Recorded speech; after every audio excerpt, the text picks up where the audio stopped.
Magic Makers. I'm Mom Virella. I'm Yukita Cosplay. And we don't have CJ Peterson with us today. I'm so used to hearing her voice yeah, at this part.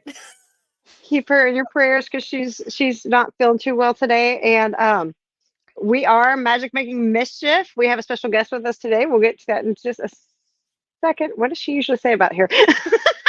She usually says, "All right, magic makers, arms to the ready, or wands to the ready." Oh my God, wands to the we solemnly swear we're up to no good. All right, today on Magic Making Mischief, we have Josh. Josh Passmore. There you go. Yeah. Trying so hard. We feel like we're missing a wheel to our vehicle right now. We really are. We're a little tricycle and we don't have our main first wheel. No worries. And, I promise I have a wand in my hand too. Can't see awesome. it. I'm practicing right here. Wingardium Leviosa. Swish and flick. That joke's lost on the listeners only. So we're video on YouTube and Facebook, but Josh is actually just audio. So there's no physical evidence of the wands, the said wands here. No, he's actually wearing his cloak of invisibility today, guys. So you're not going to be able to see him if you're watching this. So that's quite fair. Yeah. All right. Whenever I went to Hogwarts and like Ravenclaw said, "Hey, here's your invisible cloak right here, and we just want you to stay invisible for the whole term. We don't want to see you." Well, this works. Okay. That works out. He's a Ravenclaw and CJ's a Ravenclaw. There you go. You have replaced our Ravenclaw for the day. Yes. That works. It works. Just so y'all know, any comments are not being ignored. We love you guys, but this is pre-recorded this week. Yes. And we will be back to live next week like normal. Also have Anime Houston coming up, not this weekend, but the next weekend. So y'all keep an ear out for that. And what's Yukita got going on? She's got one coming up too. We'll share that later. I'm waiting for College Station Comic Con to hit me up. I'm not trying to light a fire under them, but also hint. Okay. So welcome, Josh. We're so happy to have you today. Tell us a little bit about yourself and what you do. Oh yeah, my name's Joshua Passmore. I'm originally from Longview, Texas. I am primarily an anime voice actor. Now I have done also television shows and commercials and everything in between, but primarily my heart is with character voice acting, and I landed in anime voice acting. So I started off working for a company called Funimation, and now I work for Crunchyroll. Heyo, Crunchyroll. Heyo. Nani? Ah, nice. Sute kutasei. Buddy, he's doing the things. Oh, nice. Nicely done. Okay, so what are some... portray? I'm excited to hear about that. Yeah, tell us about some of your characters you've done. Yeah, I am primarily known for voicing Hitman Gotti for One Piece of the Fire Tank Pirates. Yep. And that is my guy right there, and if you ever watch that, you watch me fight Sanji quite a bit. We're not the best of friends, but later on we develop our friendship. Total besties. We get there. I'm also the brother-in-law to my brain just died. I know that. My main captain of my ship. I'm married to his wife's sister, and also I related to Big Mom for that season too. So I'm her son-in-law. So it's interesting. And then I'm also known for playing Telephone and Handyman Saito. Nice. Very nice. Where can we find these cool animes? Like, where would they be streaming at? Oh, you want to check those out at crunchyroll.com and subscribe and watch all the videos there. Or you can watch it on Hulu, Netflix, and Amazon Prime. Nice. That was excellent. Good job. I'm so proud of you. Good job. Thank you. Got to plug it where I can, right? Love it so much. So what got you started on this journey? Yes. Sorry. Were you an anime fan before? Yeah, that's usually the things like we always wonder, like, were you an anime fan before? Because there's been a lot of voice actors who weren't necessarily anime fans before they got started too. So I've been an anime fan since I was like 15 years old. I remember buying VHS copies of anime when they're like $30 tape from like Sam Goody and VHS, y'all. Oh, yes. Oh, man. Like 4 episodes, and you're like, man, this show is like 26 episodes long, and this is gonna be like over $200. Oh man, why don't I never have any spending money? And, luckily, though, I found a couple of like-minded people in school, and we just kind of rotated videotapes around, so we actually got to finish stuff.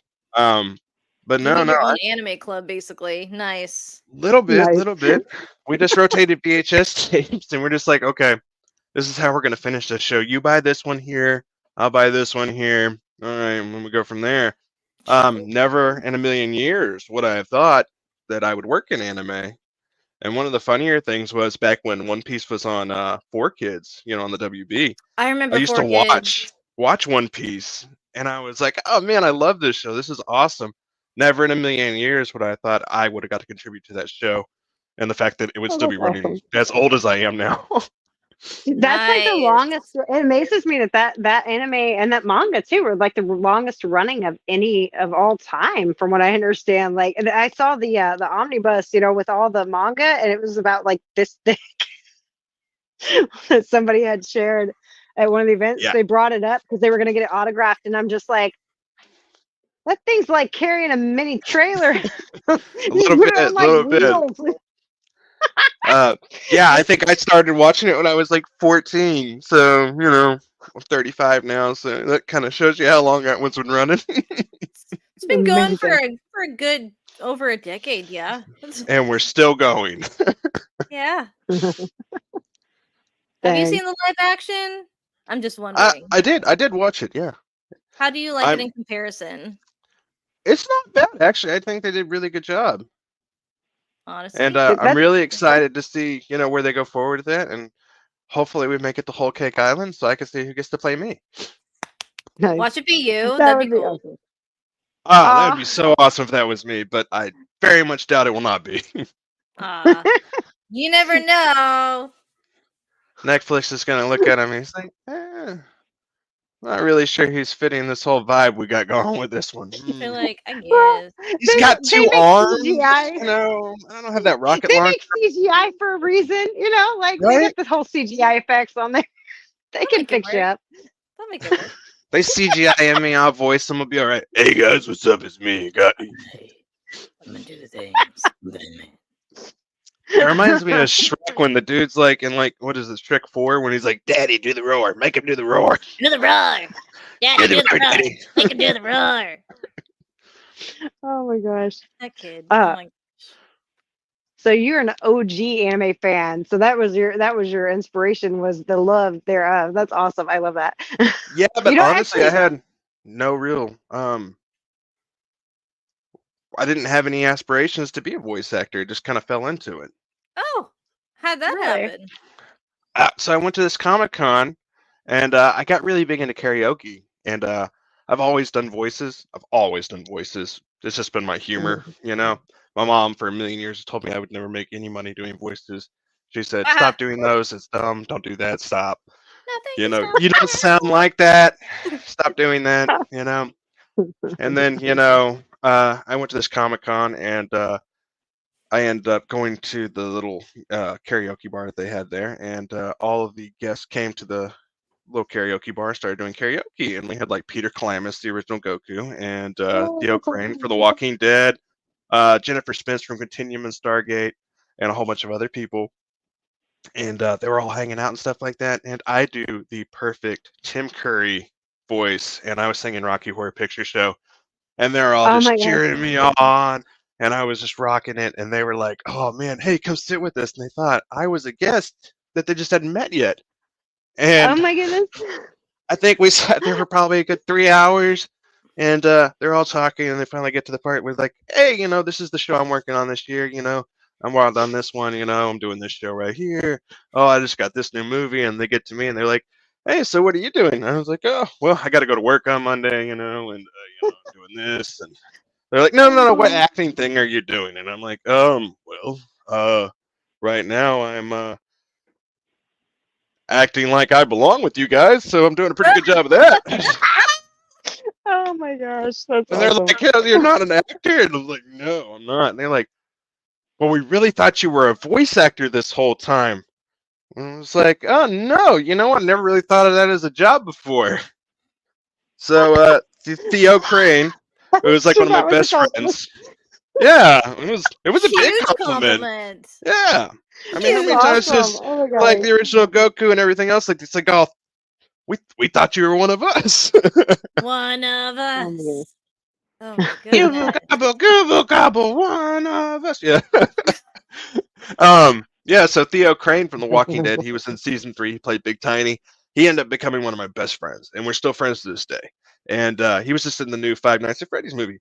And he ended up playing in this spoof movie I absolutely love, The Starving Games. And I'm a big spoof movie lover. I love spoof movies. And I was like, that's Cleaver Williams. I don't even know him from The Walking Dead, but I know that's Cleaver Williams. Starving Games is my favorite right now. That sounds great. Oh, I love it. I love it. That's funny. I love that Dietrich Bader's in it, and I love Theo's in it, man. I remember just seeing his character, and I was like, that dude just probably has an amazing time with his life. And so we ended up becoming best friends, and he invited me to come out to New Orleans, where he was filming this new TV show. And I went down there, and he taught me, what I needed to do, how to get started. He really wanted to see my acting career take off. So I was like, hey, what am I doing right now, really? I'm just working a 9 to 5. I'm not really happy. Let me go try to figure this out. So I go down there. He gives me some acting tips. He tells me how to find work and how to find agents and stuff like that. So I come back and I decide, hey, you know what? I live in Texas. I live like 2 hours away from Dallas. I can just drive to Dallas and go to acting school and really just start getting more in with this. So I drive to Dallas for like a year straight and go to acting school once a week. So my teacher sees that I'm hungry for this, and he's like, "Oh, you know what? This is the equipment you need to buy, Josh. This is what you need to do with this. Hey, you know what? I have this feeling about you. I just know you're gonna make it. I see a lot of people come in here and they just don't have that thirst in your eyes like you have." And I was like, I really appreciate this. So this dude becomes like a second father to me, and I'm like, man, I love this guy. He's like, hey man, come to my house. I really want to show you all this recording equipment. I want to show you how to edit everything. I want you to be perfect. I was like, awesome. So he really takes me under his wing, shows me everything how to do. And I'm like, okay, so here's the next step. I went to acting school. I know all the setup. I know how to edit my stuff. Now I got to start booking work. So I start going on and I look for indie work. And I'm looking around. I'm like, oh, okay, I can look at all this stuff. And here's a bunch of people that want you to do fandoms. And I've heard those aren't the best way to work with that. I was like, okay, well, I'll do one fan dub, but I won't use my real name. We'll see how that goes. And I've been up booking like 8 characters on an abridged show for Bleach. And I was like, oh, there's the highlight of fan dubs, right? Of course. Right? Gotta have at least one fan dub underneath you. And then I started booking all this original work, and it just kept continuously going. Then I got my first agent, and I was like, oh, wow, this is really starting to take off. And then I booked my real first serious agent. And I booked with Tag Talent out of Austin, and they were very impressed with me. And they're like, "Oh yeah, we want you immediately." And I remember getting the phone call. I was at a Hobby Lobby with my mom, and I was like, just about to break down in tears, like, "Oh my, they want me, they really want me." And I was really impressed. I was like, Tag Talent has right.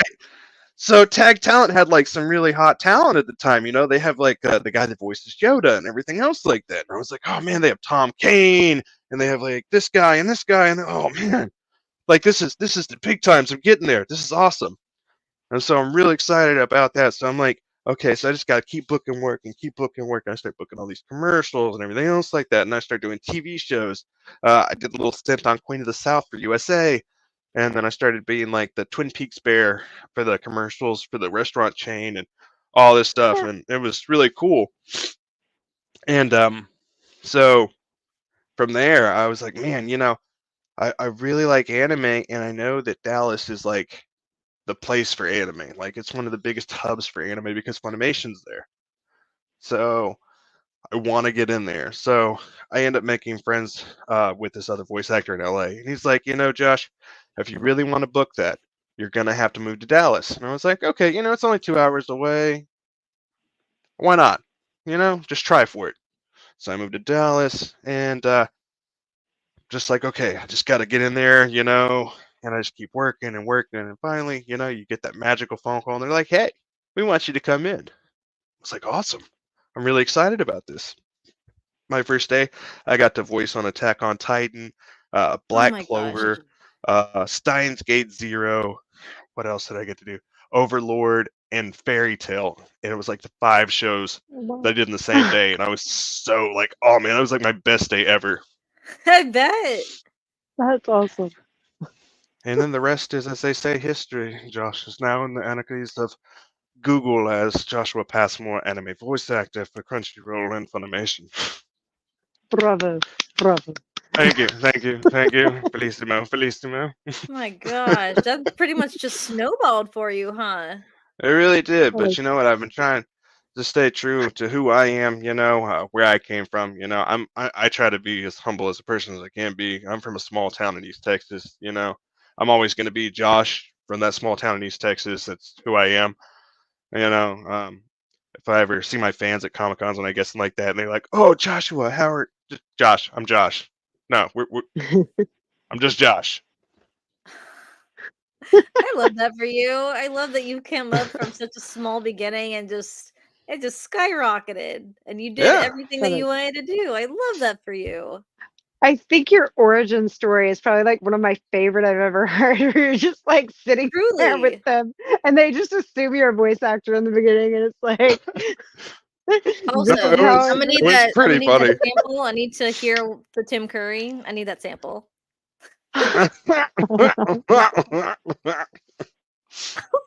Of course you do. Jed! Oh my god! I instantly heard Nigel Thornberry. Aaron Isaac.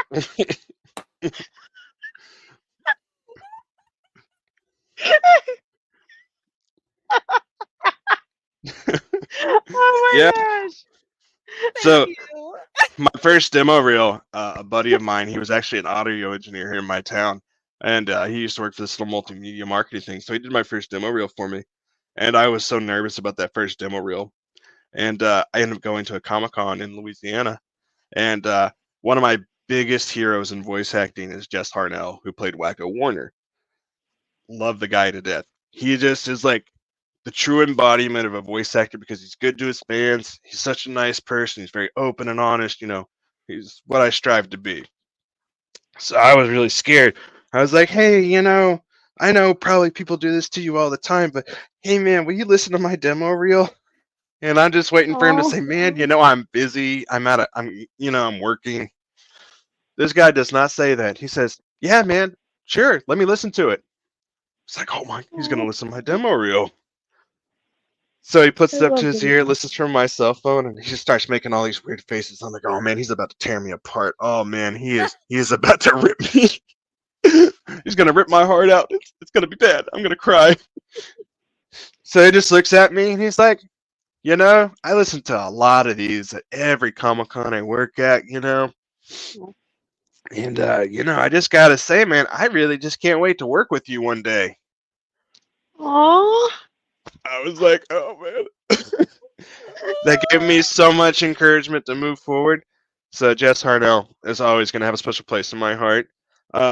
Actually, which is funny, a couple years ago, some buddies of mine, knew my story, and they actually reached out to him, and he sent me a special birthday thing on Cameo where he was like, hey, man, I remember you, and you know what, I'm still looking forward to working with you, and I can't wait that, man, I just see that everything's working out for you. I knew there was something about you when I met you. That's awesome. So that's like the best birthday video I got ever. That is so cool. Like, I love whenever her heart grew 3 sizes. I love those moments when you prove them wrong, when they're like, you can't meet your idols or never meet your idols, because it's like never meet your heroes. Yep. Yes. It's like sometimes you meet your heroes and like they actually make it better. Honestly, that works. I love that. I'm not going to say I haven't had a fair mix of both. I've met some really amazing people, and I've met some people that are, hey, great on camera, but not so nice in real life, but, I really appreciate the ones that, keep true to the thing that you're always good to your fans because you wouldn't be where you're at today without your fans. And I keep that same motto myself. I love that. It's See, that's something I've been wanting to do too, is getting into voice acting. So one day someone will notice me. Notice me, senpai. Oh. You gotta make your reel. You gotta make your demo reel. I just need to make reels, period. I'm not good at that. That too. Somebody needs to start getting her Instagram stuff going more. No, you know what? Not everybody's as good as Mombi, so there's that. She says to the woman who needs to get a video up. You have more videos than me. Okay, yeah, but I mean, that's not a fair. Okay, you've been doing it for longer than me anyway, and Josh has been doing voice acting for like how long? I think it's been 10 years now. Buddy, oh pal. Yeah, I want to say it's like almost 10 years or at 10 years. It's been a while. Awesome. That's so cool. Mazel tov. Mazel tov, indubitably. Yeah. I can feel the arthritis growing in every day more. What has been the most challenging character to voice act for?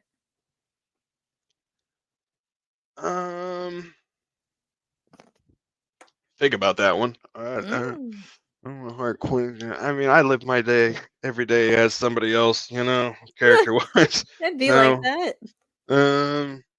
I mean, honestly, I did a bunch of live-action movies, and really trying to get more in depth with trying to break away from more of the toonish, the cartoon anime aspect, and make it more serious was more harder for me, just because I was actually doing a real person, and I was trying to break away from that.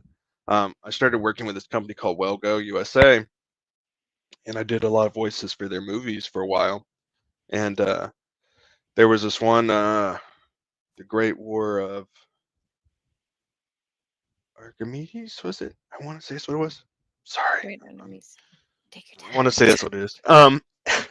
Where I got to play this like naval ship captain, and it was just a very serious, stern, like, this is what we're doing. This is what we're doing for Japan right now. Yeah, it was very gruff, very serious. It was like parts where he's screaming, and I'm just like, oh man, okay, I could do this. I could do this. He's like, he's rough. Okay. I will say another challenging aspect is industrial work. I've done some industrial pieces for like companies where you just read that and you're like, okay, turn the light switch on, rotate it to 360 degrees, and the light will come on. Make sure not to stick your finger into the plug in the wall, or otherwise you'll get electrocuted. And that's just boring to me, but I'll do it, because I gotta make money. But you're like, my soul dies a little bit there. Have you ever done book narration at all? I have done book narration. That also is one that it's good money in audiobooks. It really is. I just can't do it. And little Timmy turned his lights off, and there were no monsters under his bed. Except for this one. Except for me. I was there the whole time. See, I cupcakes and sugary sodas, and kept them up all night. I'm all hooked up on Mountain Dew. I think because like my sister and me were always the comedy relief, and then when I had kids, I would read to them and do all the voices. It's like I started doing audiobooks on my channel for a while, which I actually started a spin-off channel for that now, Mommy Rilla Reads. And I asked CJ whenever I first started doing it, I was like, I want to do a book of someone that I know. I said, do you mind if I do the first chapter of this book that you wrote? Because I just love it. And it was this sci-fi, this like Christian sci-fi, but it was amazing. It blew my mind. It was like X-Men meets Stranger Things meets something. I don't know. Like, read those books, and I need to. Oh, they're so good. They're the Sands of Time trilogy. And so I send her the link and I'm like, okay, so check it out. Tell me what you think. And she messages this message that we have learned since we put context with messages like this because they scare the heck out of us. And it says, can we talk? And I'm like, my anxiety. Oh, my anxiety.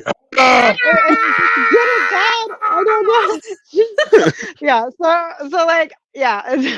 Of course I go to the bad. I'm like, she hates me now. Oh my gosh. No.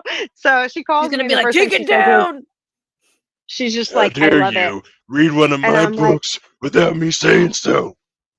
Well, I did ask permission. That was the one thing. She's like, yeah, go ahead. And then I'm just like, okay. And she goes, I love it. I'm like, okay, great. Okay, cool. And then she goes, would you like to do the audiobook officially? And I'm just like, oh, Yes, that would be great. I'd love that. Okay, because I do that. I do the voices and stuff, and then like I started doing this kind of theater thing where I added sound effects and stuff. And so she really like loved how I did the sound effects and the voices. So we're gonna have to figure out how to do all that for an official audiobook. But like it's like if you could do like that, I'd imagine you'd actually like doing audiobooks more than just like a straight read through. That would be I can see that would be boring in and of itself, It's like No, stereo I mean, there's instructions. people that I think are just, more designed for audiobooks. I just think that my attention span is just, way shot off. I just can't do it.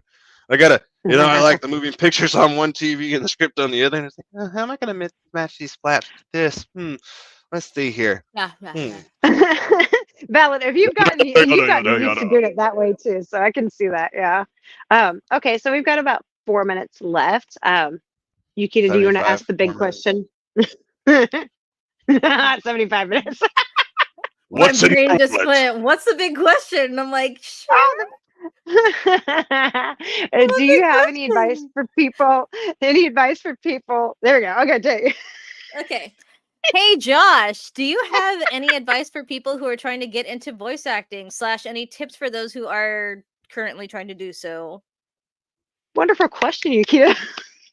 Tip your waiter. I tried to like make my voice clear, and I'm like, my mic's down here, so I'm like, tip your waiter well.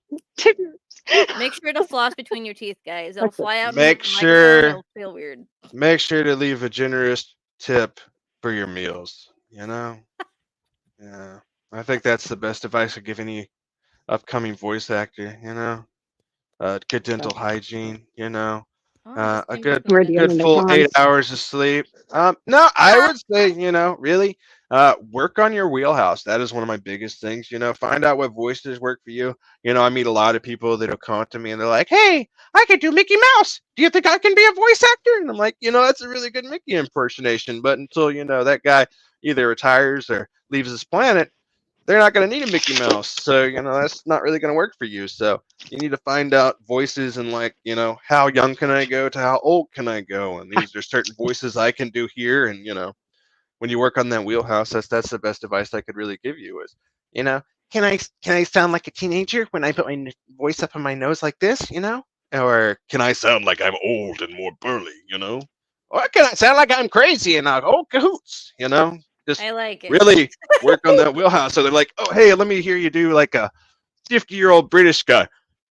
You just pop into that voice. So you know what you can do and what you can't do. Don't cut a demo reel until you're ready, because they're very, very critical on those demo reels now. They can only be a minute long, and you really want to put your first voices, together. You always want to use your original voice for the first one, and then just go from there. Original voice for the first one. That's not something I thought about. Yeah, use your original voice because that way they know what you sound like, right? And then after that, yeah. I think someone actually mentioned that before. That's a really good point. So they know what bass so you or give them a drums baseline. Yeah. Like, okay, so this is what this guy sounds like, and then, oh my God, this is what he sounds like over here. Whoa, he's got that energy and everything else. Oh, he's not that mild mannered Clark Kent right there. He's really Superman. I see it. So you have the controlled voice, which is your normal voice, and then the variations, which is all the different ones that you can do. With your possibilities, your accents. Maybe. Yeah, no, that's how it clicked in my brain. So. Oh yeah. But yeah, awesome. I would do that, and then when you're ready, then cut a professional demo reel, and then just start applying everywhere that you can. Get on with talent agencies and try to start booking work there, and then there's also pay-to-play sites, like Voices123, Bidalgo, Voices.com, things you could do there, But I really think finding your own work and original work and really starting in the indie world, will humble you and really get you going for when you start booking professional work. Well, thank you so much, Josh. I love the information you gave us today. I appreciate all the tips that you gave for all of us up-and-coming wannabe voice actors. And do your spiel. All right, so next week we have Miss Saffron, the voice actress, that should be our next guest if I'm reading my calendar right. So y'all definitely check that out. And I forgot to double check your link below, Josh, before I say this out loud for the listeners. Hopefully this is correct. So y'all check out Josh Passmore online, and I've got your Instagram link down here, right? Just look for me at Broken Voicemail.